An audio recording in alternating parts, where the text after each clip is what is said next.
BD news 24, তারপর ওইদিকে আসে হলো আপনার বিজনেস স্ট্যান্ডার্ড। এই মালিকগুলির চিনা রাখতেছি, সময় হলে বোঝা যাবে।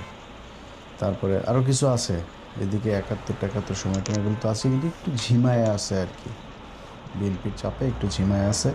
আর এরা সময় আসলে কিন্তু বিএনপিরও ছাড়বে না, এটা মনে রাখেন। সবার আগে বিএনপিরই ধরবে, এদের তো আমরা চেহারা সবাই চিনি।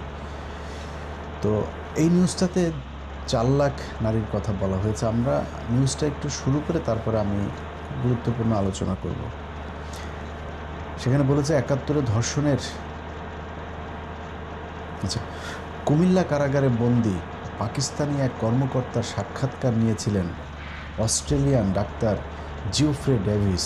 সে কর্মকর্তা ডেভিসকে বলেছিল, বুঝেন, কুমিল্লা কারাগারে একজন পাকিস্তানি কর্মকর্তা, কিসের কর্মকর্তা নাই, নাম নাই, কিছু নাই, অস্ট্রেলিয়ান ডাক্তার জিওফ্রে ডেভিস। সবাই চিনেন না এই ডাক্তাররে? সবাই, পৃথিবীর সব মানুষ চিনে, এই কারণে ওনারা আলাদা করে কিছু বলা লাগে নাই। এই ডাক্তার বিশাল পরিচিত এক ডাক্তার, সেই ডাক্তারের সূত্র মারফত এই কলাম লেখা হয়েছে। সেখানে বলেছেন সেই কর্মকর্তাকে ওই ডাক্তার জিজ্ঞেস করেছিলেন, তখন সেই কর্মকর্তা তাকে জিজ্ঞেস করেছিল, সব পাকিস্তানি সৈন্যরা মনে করত ধর্ষণ জায়েজ।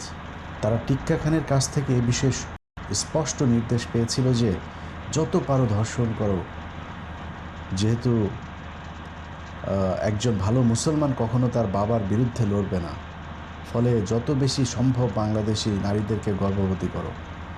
এ থেকে একটা গোটা প্রজন্ম জন্মাবে যাদের শরীরে বইবে পশ্চিম পাকিস্তানিদের রক্ত। এই ছিল ধর্ষণের পেছনে পাকিস্তানি সৈন্যদের মনস্তত্ত্ব। তার গলায় ছিল অবহেলার সুর। যুদ্ধে তো অনেক কিছুই হয়, আমরা কি এমন করেছি?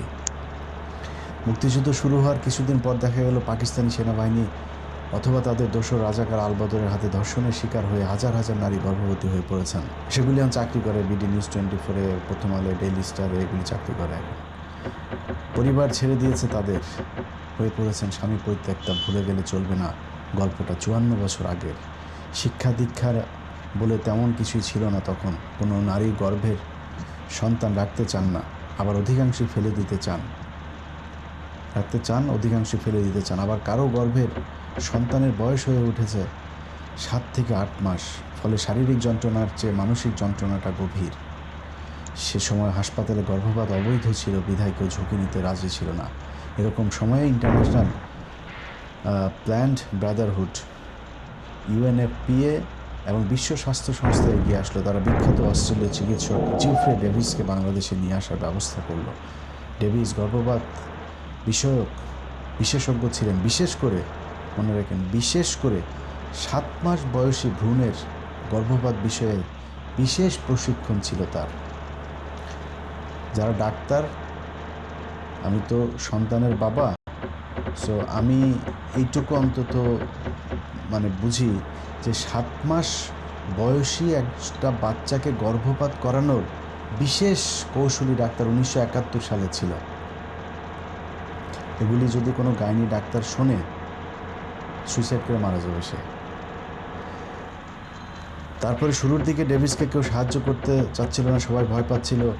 এরপরে তিনি হঠাৎ করেই বাংলাদেশে প্রবাসী সরকারের সহায়তায় তাদের চিঠি দিয়ে তারপরে অথরিটি দেয়। কিছুদিন যেতেই শত শত মেয়ে আসতে শুরু করলো তার কাছে, যাদের সবার গর্বে যুদ্ধ শিশু। ডেভিস একা হাঁপিয়ে উঠলেন। এত নারী ধর্ষণের শিকার হয়েছে যে তার একার পক্ষে সামাল দেওয়া মুশকিল। তিনি একটা বুদ্ধি বের করলেন, ঢাকা ও ঢাকার বাইরের স্বাস্থ্যকর্মীদেরকে প্রশিক্ষণ দেওয়া শুরু করলেন। একই সঙ্গে গর্ভপাতের কাজও চলতে থাকলো। এক শহরে কাজ শেষ হলে আরেক শহরে চলে যান তারা। ঢাকায় প্রতিদিন গড়ে 100 মেয়ের গর্ভপাত করেছে তার টিম। বুঝছেন, ঢাকায় প্রতিদিন গড়ে তার টিম 100 করেছে। ঢাকার বাইরেও এই সংখ্যাটা কাছাকাছি। প্রক্রিয়া তেমন কঠিন ছিল না। ধর্ষণের শিকার নারীরা এসে একটা কাগজে সই করে দিতেন। সে কাগজ কই?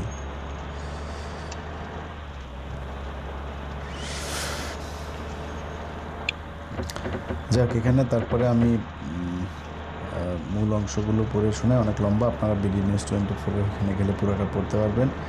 তিনি বলেছিলেন, পাকিস্তানিরা প্রথমে বোমা মেরে চরম নৈরাজ্য সৃষ্টি করত, এরপর সেখানে সব মানুষেরা জড়ো করা হতো।